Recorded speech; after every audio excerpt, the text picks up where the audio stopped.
दोस्तों, दूसरे टी20 मैच की हाईलाइट दिखाने से पहले दर्शकों को बता दें कि दूसरा टी20 मैच भारत ने शानदार तरीके से ऑस्ट्रेलिया को 44 रन से हराकर जीत लिया और सीरीज में 2-0 की बढ़त बना ली। दोस्तों, भारत और ऑस्ट्रेलिया के बीच आज कुल 5 मैचों की टी20 सीरीज का दूसरा मैच खेला गया। पहला टी20 मैच भी भारत ने 2 विकेट से जीता था। वहीं इस सीरीज का आज दूसरा मैच खेला गया। आज के मैच में टॉस ऑस्ट्रेलियाई कप्तान मैथ्यू हेड ने जीता और गेंदबाजी करने का फैसला किया, जो कि पूरी तरह गलत साबित हुआ।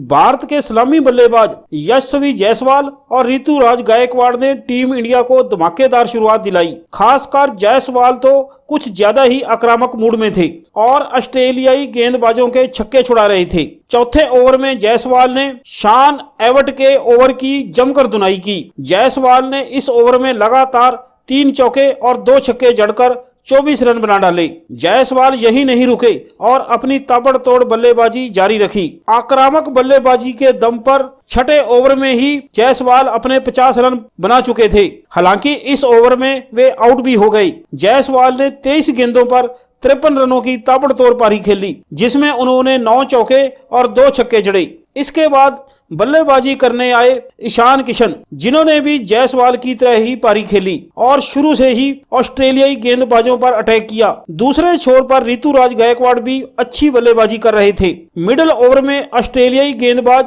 कुछ कसी हुई गेंदबाजी कर रहे थे और भारत की पारी कुछ समय के लिए धीमी भी हो गई थी। लेकिन 12वें ओवर के शुरू होते ही ईशान किशन और गायकवाड़ फिर से आक्रामक मुद्रा में आ गए और 14वें ओवर में तो मैक्सवेल की खूब पिटाई हुई, जिसमें 2 चौके और 1 छक्का जड़ा गया और कुल 23 रन बने। इसके बाद 15वें ओवर में ईशान किशन ने 2 छक्के लगाकर अपना अर्धशतक पूरा भी कर लिया। हालांकि ईशान किशन इसके बाद आउट हो गए, लेकिन उन्होंने 32 गेंदों में 52 रनों की ताबड़तोड़ पारी खेली, जिसमें उन्होंने 3 चौके और 4 छक्के लगाए। इसके बाद चौथे नंबर पर बल्लेबाजी करने आए सूर्य कुमार यादव, जिन्होंने पहली गेंद खेलते हुए ही छक्का जड़ दिया। सूर्य भी खुलकर बल्लेबाजी कर रहे थे।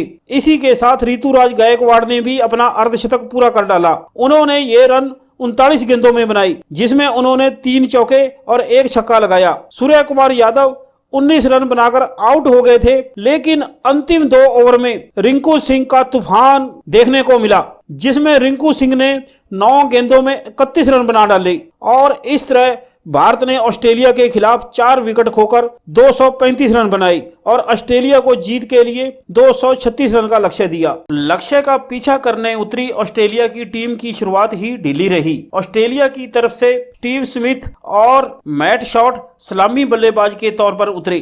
35 के कुल स्कोर पर मैट शॉट रवि बिश्नोई के हाथों बोल्ड हो गए। शॉट ने 10 गेंदों पर 19 रन बनाए। इसके बाद तीसरे नंबर पर बल्लेबाजी करने उतरे जे इंग्लिश ऑस्ट्रेलिया के कुल स्कोर 39 पर पवेलियन लौट गए। जे इंग्लिश को रवि बिश्नोई ने तिलक के हाथों कैच आउट करवाया। इंग्लिश 4 गेंद खेलकर केवल 2 रन ही बना सके। इसके बाद ऑस्ट्रेलिया को बड़ा झटका ग्लेन मैक्सवेल के रूप में लगा, जब ग्लेन मैक्सवेल 12 रन बनाकर अक्षर पटेल के हाथों आउट हो गए और ऑस्ट्रेलिया का कुल स्कोर तब 53 रन था। लेकिन दूसरे छोर पर ऑस्ट्रेलिया के सलामी बल्लेबाज स्टीव स्मिथ जमे हुए थे, लेकिन प्रसिद्ध कृष्णा की गेंद पर 19 रन बनाकर स्टीव स्मिथ भी चलते बने। इस तरह ऑस्ट्रेलिया को चौथा झटका 58 के स्कोर पर लग चुका था। इसके बाद मार्कस स्टोइनिस और टिम डेविड ने जमकर और ताबड़तोड़ बल्लेबाजी करनी चाहिए, लेकिन 14वें ओवर में टिम डेविड रवि बिश्नोई का शिकार बन गए। डेविड ने 22 गेंदों में 37 रन बनाई। तब ऑस्ट्रेलिया का कुल स्कोर 139 रन था। इसके बाद मार्कस स्टोइनिस भी चलते बने। मार्कस स्टोइनिस ने 25 गेंदों में 45 रन बनाई। दोस्तों, अंतिम ओवर में मैथ्यू वेड ने अपने दम पर कोशिश की और 23 गेंदों में 42 रन बनाई, लेकिन ऑस्ट्रेलिया का कोई और बल्लेबाज टिक नहीं सका और पूरी ऑस्ट्रेलियाई टीम 20 ओवर खेलकर 151 रन ही बना सकी और इस तरह भारत ने 44 रन से दूसरा टी20 मैच जीत लिया। भारत के गेंदबाजों की बात करें तो प्रसिद्ध कृष्णा और रवि बिश्नोई ने ऑस्ट्रेलिया के 3 खिलाड़ियों को आउट किया। इसके अलावा अर्शदीप, अक्षर पटेल और मुकेश कुमार को एक एक विकेट हासिल हुआ। अपने अपने 4 ओवरों की गेंदबाजी में अक्षर पटेल सबसे किफायती रहे और जबकि अर्शदीप सिंह 46 रन देकर सबसे महंगे साबित हुए।